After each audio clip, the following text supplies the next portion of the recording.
ஒரு நிமிஷம் கேளுங்க. மூளை சம்பந்தமான ஒரு ரிசர்ச் பண்ணிட்டு கேம்பிரிட்ஜ் யூனிவர்சிட்டியிலேருந்து பப்ளிஷ் பண்ணியிருக்காங்க நேச்சர் கம்யூனிகேஷன்ஸில். அதில் பிரகாரம் பார்த்தீங்கன்னா 5 ஸ்டேஜஸ்ன்னு நம்ம மூளை மாற்றம் வளர்ச்சி வருது அப்படின்றாங்க. அதில் ஆச்சரியப்படக்கூடிய விஷயம் என்னன்னா, அடல்ட் ஆகிறது 18 வயசுன்னு நம்ம சொல்லிட்டு இருக்கோம் இல்லையா, அவங்களோட ரிசர்ச் பிரகாரம் 32 தான் அடல்ட்ஹுட்டை அடையிற அந்த வயசு அப்படின்றாங்க. இது 4000 பேர் 90 வயசு வரைக்கும் இருக்கிறவங்களுக்கு ஒரு ஆவரேஜாக எடுத்து ஸ்டடி பண்ணியிருக்காங்க. இப்படி தானே பிபியும் ஸ்டடி பண்ணுறாங்க, சுகரும் ஸ்டடி பண்ணுறாங்க. ஸோ அவங்க அந்த மாதிரி ஸ்டடி பண்ணது ஒரு 4000 பேரை பிக் பண்ணிட்டு அந்த ஸ்டடியில் அவங்க பண்ணியிருக்காங்க.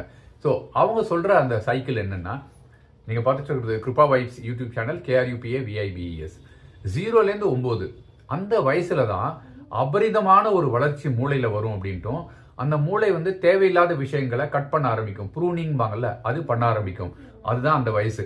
அந்த வயசுல தான் நாம் எதை விதைக்கிறோமோ மனசுக்குள்ள மூளைக்குள்ள, எப்படி தாய் தந்தையர் பழகுறாங்களோ அதை பேஸ் பண்ணி தான் அந்த ஃபியூச்சர் அந்த குழந்தைக்கு அமையும் அப்படிங்கிறாங்க. ஸோ ரொம்ப ரொம்ப முக்கியமான ஒரு வயசு குழந்தை பருவத்தில் 0லேருந்து 9. அந்த பருவத்தில் தாய் தந்தையர்கள் கூட இருக்கிறது ரொம்பவுமே முக்கியம். குழந்தைய வேலைக்கு போகிறோம்னு சொல்லிட்டு விலகி இருக்காதீங்க. அந்த வயசுல தான் அந்த குழந்தையே உருவாகுதுங்க. நீங்கள் எப்படி அவங்க டீனேஜில் இருக்கணும்னு விரும்புகிறீங்களோ, நீங்கள் 0லேருந்து 9க்குள்ளே இருக்கிறக்குள்ள அவங்களுக்குள்ள தெரிய வச்சாதான் அது நடக்கும்.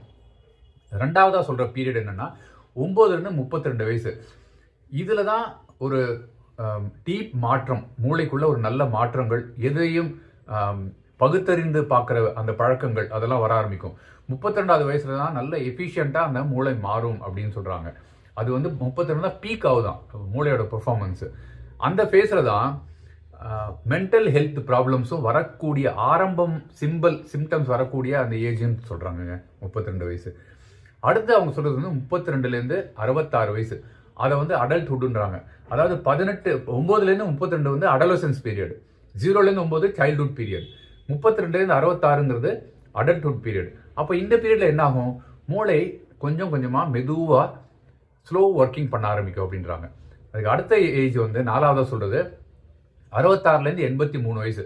இது ஏர்லி ஏஜிங் அப்படின்றாங்க. அதில் வந்து டக்குன்னு மூளையோட ஒர்க்கிங்லாம் குறையாது, மெதுவாக குறைய ஆரம்பிக்கும் அப்படின்றாங்க.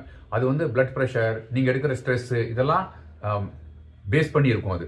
அதுக்கப்புறமா 83வது வயசுக்கு மேலே லாஸ்ட் ஏஜிங் அப்படின்றாங்க.